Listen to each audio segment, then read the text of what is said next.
7ನೇ ತರಗತಿ English healthy life. ಈ ಒಂದು ಹೆಲ್ತಿ ಲೈಫ್ ಪಾಠದ ಗ್ರಾಮರ್ ವಿಭಾಗವನ್ನು ನೋಡೋಣ. ಮೊದಲಿಗೆ ಆಕ್ಷನ್ ವರ್ಡ್ಸ್. ಆಕ್ಷನ್ ವರ್ಡ್ಸ್ ಅಂದರೆ ಕ್ರಿಯಾಪದಗಳು. Words that describe an activity or action are called action words ಅಂತ ಹೇಳಿ ಒಂದು ಕೆಲಸ ಅಥವಾ ಕ್ರಿಯೆಯನ್ನು ಸೂಚಿಸುವ ಪದಗಳನ್ನ ಕ್ರಿಯಾಪದಗಳು ಅಂತೇಳಿ ಕರೀತಕ್ಕಂಥದ್ದು ಆಕ್ಷನ್ ವರ್ಡ್ಸ್ ಅಂತೇಳಿ ಕರೀತಕ್ಕಂಥದ್ದು. ಉದಾಹರಣೆ ನೋಡ್ತೀವಿ, ಎಕ್ಸಾಂಪಲ್ಸ್ ಫ್ರಮ್ ದ ಲೆಸನ್ ಅಂತ ಹೇಳಿ. ಸಜೆಸ್ಟೆಡ್ ಅಂತ ಹೇಳಿ ನೋಡ್ತೀವಿ. ಸಜೆಸ್ಟೆಡ್ ಅಂದ್ರೆ ಸೂಚಿಸಿದ, ಗ್ಯಾದರ್ಡ್ ಅಂದ್ರೆ ಸೇರಿದರು, ಫೇಲ್ಡ್ ಅಂದ್ರೆ ವಿಫಲರಾದರು, ವೇಟೆಡ್ ಅಂದ್ರೆ ಕಾಯುತ್ತಿದ್ದರು, ಮ್ಯಾನೇಜ್ಡ್ ಅಂದ್ರೆ ನಿರ್ವಹಿಸಿದರು, ಕಾಸ್ ಅಂದ್ರೆ ಕಾರಣವಾಯಿತು. ಈ ಒಂದು ಪಾಠದಲ್ಲಿ ಬಂದಿರತಕ್ಕಂತ ಆಕ್ಷನ್ ವರ್ಡ್ಗಳನ್ನು ನೋಡ್ತೀವಿ. ಅದೇ ರೀತಿಯಾಗಿ ಅಪೋಸಿಟ್ ವರ್ಡ್ಸ್ಗಳು ನೋಡ್ತೀವಿ. ವಿರುದ್ಧ ಪದಗಳು ಡಿಫಿಕಲ್ಟ್ಗೆ ವಿರುದ್ಧ ಪದ ಈಸಿ, ಸುಲಭ. ಡಿಫಿಕಲ್ಟ್ ಅಂದ್ರೆ ಕಷ್ಟ, ಇದಕ್ಕೆ ವಿರುದ್ಧ ಪದ ಈಸಿ ಅಂದ್ರೆ ಸುಲಭ. ಡೇ ಅಂದ್ರೆ ಹಗಲು, ವಿರುದ್ಧ ಪದ ನೈಟ್ ಅಂದ್ರೆ ರಾತ್ರಿ. ಮೋರ್ ಅಂದ್ರೆ ಹೆಚ್ಚು, ಇದಕ್ಕೆ ವಿರುದ್ಧ ಪದ ಲೆಸ್, ಕಡಿಮೆ. ಅಡ್ವಾಂಟೇಜ್ ಅಂತ ಹೇಳಿ ನೋಡ್ತೀವಿ. ಅಡ್ವಾಂಟೇಜ್ ಅಂದ್ರೆ ಅನುಕೂಲ, ಇದಕ್ಕೆ ವಿರುದ್ಧ ಪದ ಡಿಸ್ಅಡ್ವಾಂಟೇಜ್, ಅನಾನುಕೂಲ. ಲಾಂಗ್ ಅಂದ್ರೆ ಉದ್ದ, ಇದಕ್ಕೆ ವಿರುದ್ಧ ಪದ ಶಾರ್ಟ್ ಅಂದ್ರೆ ಗಿಡ್ಡ, ಚಿಕ್ಕದು. ಸ್ಯಾಡ್ ಅಂದ್ರೆ ದುಃಖ, ಇದಕ್ಕೆ ವಿರುದ್ಧ ಪದ ಹ್ಯಾಪಿ ಅಂದ್ರೆ ಸಂತೋಷ. ಸೇವ್ ಅಂದ್ರೆ ಉಳಿಸು, ಇದಕ್ಕೆ ವಿರುದ್ಧ ಪದ ವೇಸ್ಟ್ ಅಂದ್ರೆ ಹಾಳು ಮಾಡು. ಲೈಟ್ ಅಂದ್ರೆ ನೋಡ್ತೀವಿ ಬೆಳಕು, ಇದಕ್ಕೆ ವಿರುದ್ಧ ಪದ ಡಾರ್ಕ್, ಕತ್ತಲು. ಕೌಂಟೇಬಲ್ ಅಂಡ್ ಅನ್ಕೌಂಟೇಬಲ್ ನೌನ್ಸ್ ಅಂತ ಹೇಳಿ ನೋಡ್ತೀವಿ. ನಾಮಪದಗಳನ್ನ 2 ವಿಧಗಳಾಗಿ ವಿಂಗಡಿಸ್ತಕ್ಕಂಥದ್ದು ನೋಡ್ತೀವಿ. ಒಂದು ಕೌಂಟೇಬಲ್ ನೌನ್ಸ್, ಇನ್ನೊಂದು ಅನ್ಕೌಂಟೇಬಲ್ ನೌನ್ಸ್ ಅಂದ್ರೆ ಎಣಿಸಬಹುದಾದ ನಾಮಪದ ಮತ್ತು ಎಣಿಸಲಾಗದ ನಾಮಪದಗಳು ಅಂತಕ್ಕಂಥದ್ದು. ಮೊದಲನೇದಾಗಿ ಕೌಂಟೇಬಲ್ ನೌನ್ಸ್ ಅಂದ್ರೆ ಎಣಿಸಬಹುದಾದ ನಾಮಪದಗಳು. Nouns that can be counted as individual units. Example ನೋಡ್ತೀವಿ, 1 ಹೌಸ್ 2 ಹೌಸ್ ಅಂತ.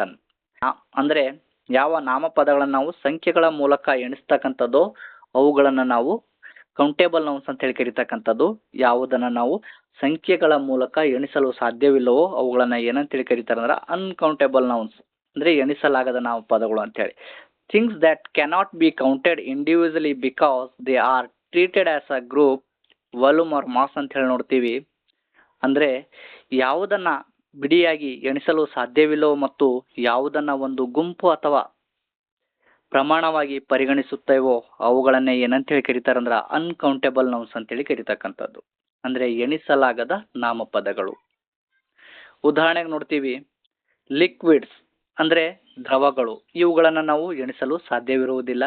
ಉದಾಹರಣೆಗೆ ನಾನು ನೀರನ್ನ ತೆಗೆದುಕೊಂಡ್ರೆ ಈ ಒಂದು ನೀರಿನ ಒಂದು ಹನಿಯಲ್ಲಿ ಮಿಲಿಯನ್ ಅಷ್ಟು ಕಣಗಳು ಇರತಕ್ಕಂಥದ್ದು ನೋಡ್ತೀವಿ. ಉದಾಹರಣೆಗೆ ಇನ್ನೊಂದು ಉದಾಹರಣೆ, ನಾನು ಆಯಿಲ್ನ ತೆಗೆದುಕೊಂಡೆ, ಇದರಲ್ಲಿಯೂ ಕೂಡ ಏನದಂದ್ರೆ ಇದು ಗ್ರೂಪ್ ನಲ್ಲಿ ಇರತಕ್ಕಂಥದ್ದು ನೋಡ್ತೀವಿ. ಹಾಗಾಗಿ ಇವುಗಳನ್ನ ಎಣಿಸಲು ಸಾಧ್ಯವಾಗುವುದಿಲ್ಲ. ಹಾಗಾಗಿ ಇವುಗಳನ್ನ ನಾವು ಏನ್ ಮಾಡಬೇಕು, ಇವುಗಳನ್ನ ಅಳಿತಕ್ಕಂಥದ್ದು, ಪ್ರಮಾಣವಾಗಿ ಪರಿಗಣಿಸ್ತಕ್ಕಂಥದ್ದು ನೋಡ್ತೀವಿ. ಅದೇ ರೀತಿಯಾಗಿ ಉದಾಹರಣೆಗೆ ಮಟೀರಿಯಲ್ಸ್ ಆಗಿರ್ಬೋದು, ವಸ್ತುಗಳು, ಕಲ್ಲಿದ್ದಲಾಗಿರ್ಬೋದು, ಸ್ಟೀಲ್ ಆಗಿರ್ಬೋದು, ವುಡ್ ಆಗಿರ್ಬೋದು, ಫುಡ್ ಆಗಿರ್ಬೋದು, ಶುಗರ್ ಆಗಿರ್ಬೋದು, ಮಿಲ್ಕ್ ಆಗಿರ್ಬೋದು, ಈವನ್ ಐಡಿಯಾಸ್ ಆಗಿರ್ಬೋದು, ಲವ್ ಆಗಿರ್ಬೋದು, ನಾಲೆಜ್ ಆಗಿರ್ಬೋದು, ಇದಕ್ಕೆಲ್ಲ ಎಕ್ಸಾಂಪಲ್ಸ್ಗಳು ಅನ್ಕೌಂಟೇಬಲ್ ನೌನ್ಸ್ಗೆ. ಅದೇ ರೀತಿಯಾಗಿ ಇಂಪಾರ್ಟೆಂಟ್ ಆಗಿರತಕ್ಕಂಥದ್ದು ಬಹುವಚನ ರೂಪಗಳು, ಪ್ಲೂರಲ್ ಫಾರ್ಮ್ಸ್. ಇದನ್ನ ವಿಶೇಷವಾಗಿ PSCR ಎಕ್ಸಾಮ್ನಲ್ಲಿ ಕೇಳಿರ್ತಕ್ಕಂಥದ್ದು ನೋಡ್ತೀವಿ. ಹಾಗಾಗಿ ಬಹಳಷ್ಟು ಇಂಪಾರ್ಟೆಂಟ್ ಆಗಿರತಕ್ಕಂಥದ್ದು.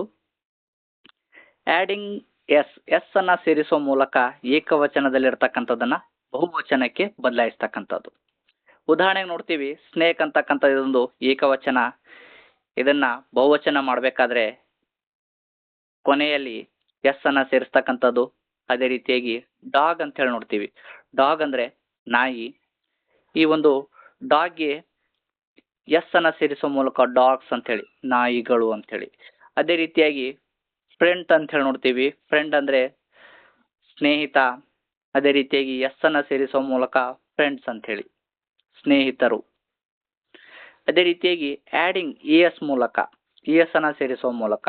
ಮ್ಯಾಂಗೋ ಅಂತ ಹೇಳಿ ನೋಡ್ತೀವಿ, ಈ ಮ್ಯಾಂಗೋಗೆ ಇ ಎಸ್ ಅನ್ನ ಸೇರಿಸುವ ಮೂಲಕ ಮ್ಯಾಂಗೋಸ್. ಅದೇ ರೀತಿಯಾಗಿ ವಿಚ್ ಅಂತ ಹೇಳಿ ನೋಡ್ತೀವಿ, ಈ ವಿಚ್ಗೆ ಇ ಎಸ್ ಅನ್ನ ಸೇರಿಸುವ ಮೂಲಕ ವಿಚಸ್. ಅದೇ ರೀತಿಯಾಗಿ ಬಾಕ್ಸ್ ಅಂತ ಹೇಳಿ ನೋಡ್ತೀವಿ, ಇದು ಏಕವಚನದಲ್ಲಿ ಇರ್ತಕ್ಕಂಥದ್ದು, ಇದನ್ನ ಬಹುವಚನ ಮಾಡಬೇಕಾದ್ರೆ ಇ ಎಸ್ ಅನ್ನ ಸೇರಿಸ್ತಕ್ಕಂಥದ್ದು ಬಾಕ್ಸಸ್. ಬಸ್ ಅಂತ ಹೇಳಿ ನೋಡ್ತೀವಿ, ಈ ಒಂದು ಬಸ್ಗೆ ಇ ಎಸ್ ಅನ್ನ ಸೇರಿಸುವ ಮೂಲಕ ಬಸ್ಸಸ್ ಅಂತ ಹೇಳಿ. ಇದು ಕೂಡ ಬಹಳಷ್ಟು ಇಂಪಾರ್ಟೆಂಟ್ ಆಗಿರ್ತಕ್ಕಂಥದ್ದು, ಇವುಗಳ ಮೇಲೆಯೂ ಕೂಡ ಪ್ರಶ್ನೆಗಳು ಬರ್ತಕ್ಕಂಥ ಸಾಧ್ಯತೆ ಇರತಕ್ಕಂಥದ್ದು ನೋಡ್ತೀವಿ. ಹಾಗೆ ಬಹಳಷ್ಟು ಇಂಪಾರ್ಟೆಂಟ್ ಆಗಿರ್ತಕ್ಕಂಥದ್ದು ಸ್ಪರ್ಧಾತ್ಮಕ ಪರೀಕ್ಷೆಗೆ. ಅದೇ ರೀತಿಯಾಗಿ ಐ ಎಸ್ ನ ಸೇರಿಸುವ ಮೂಲಕ. ಉದಾಹರಣೆ ನೋಡ್ತೀವಿ, ಫ್ಯಾಮಿಲಿ ಬಹಳಷ್ಟು ಇಂಪಾರ್ಟೆಂಟ್ ಆಗಿರ್ತಕ್ಕಂಥದ್ದು. ಫ್ಯಾಮಿಲಿ ಅಂತಕ್ಕಂಥದ್ದು ನೋಡ್ತೀವಿ, ಕೊನೆಯಲ್ಲಿ ವಾಯಿನ ಬರ್ತಕ್ಕಂಥದ್ದು ನೋಡ್ತೀವಿ. ಈ ಒಂದು ವಾಯಿನ ಬದಲಿಗೆ ಇಲ್ಲಿ ಐ ಎಸ್ ಅನ್ನ ಸೇರಿಸ್ತಕ್ಕಂಥದ್ದು, ಫ್ಯಾಮಿಲೀಸ್ ಆಗ್ತಕ್ಕಂಥದ್ದು ನೋಡ್ತೀವಿ. ಅದೇ ರೀತಿಯಾಗಿ ಬೇಬಿ ಅಂತ ಹೇಳಿ ನೋಡ್ತೀವಿ, ಈ ಒಂದು ವಾಯಿನ ಬದಲಿಗೆ ಐ ಎಸ್ ಅನ್ನ ಸೇರಿಸ್ತಕ್ಕಂಥದ್ದು ಬೇಬೀಸ್ ಅಂತ ಹೇಳಿ.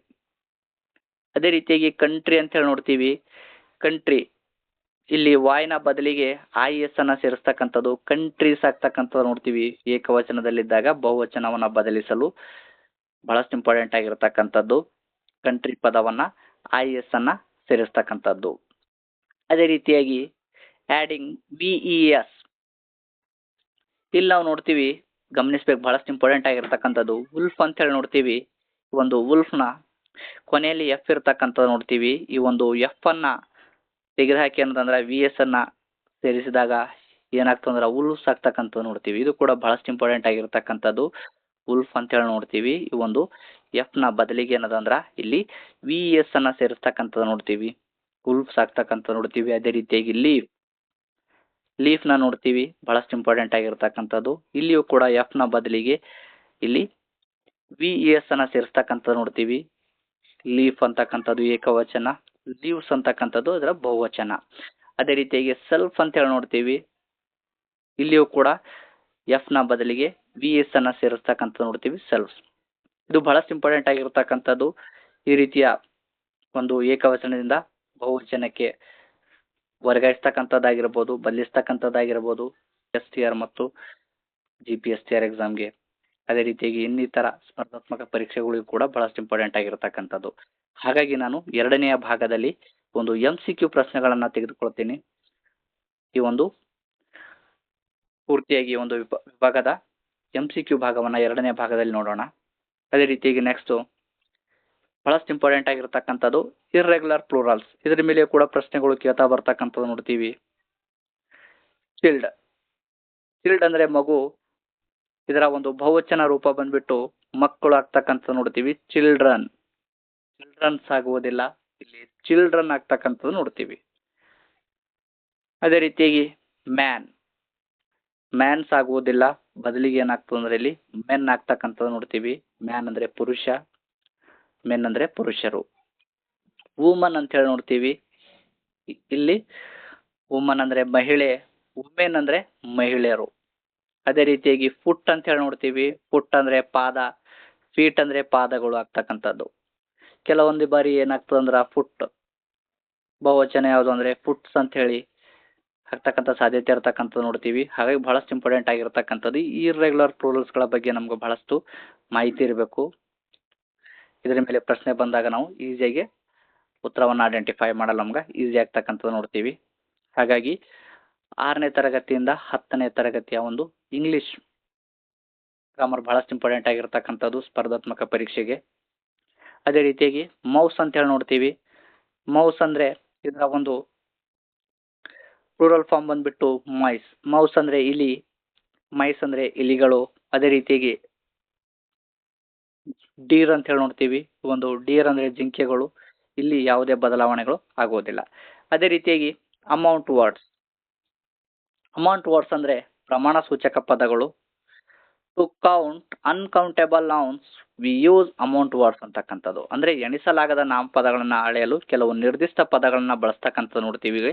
ಇವುಗಳನ್ನ ಏನಂತ ಹೇಳಿ ಕರೀತಾರಂದ್ರ ಅಮೌಂಟ್ ವರ್ಡ್ಸ್ ಅಂತ ಹೇಳಿ ಕರೀತಕ್ಕಂಥದ್ದು, ಪ್ರಮಾಣ ಸೂಚಕ ಪದಗಳು. ಉದಾಹರಣೆ ನೋಡ್ತೀವಿ, ಅ ಪೌಂಡ್ ಆಫ್ ಬ್ರೆಡ್ ಅಂತ ಹೇಳಿ ನೋಡ್ತೀವಿ, 2 liters of oils, a glass of water, a gain of and ಅಂತ ಹೇಳಿ ನೋಡ್ತೀವಿ. ಈ ಒಂದು ಪಾರ್ಟ್ 2 ನಲ್ಲಿ ನಾವು MCQ ಪ್ರಶ್ನೆಗಳನ್ನು ನೋಡೋಣ. ಈಗ ನಾವು ವಿವರವಾಗಿ ನೋಡಿದೆವು ಈ ಒಂದು ಪಾರ್ಟ್ 2ನಲ್ಲಿ ಯಾವ ರೀತಿಯಾಗಿ ಸ್ಪರ್ಧಾತ್ಮಕ ಪರೀಕ್ಷೆಯಲ್ಲಿ ಪ್ರಶ್ನೆಗಳು ಬರ್ತವೋ ಆ ರೀತಿಯಾಗಿ MCQ ಪ್ರಶ್ನೆಗಳನ್ನು ನೋಡೋಣ.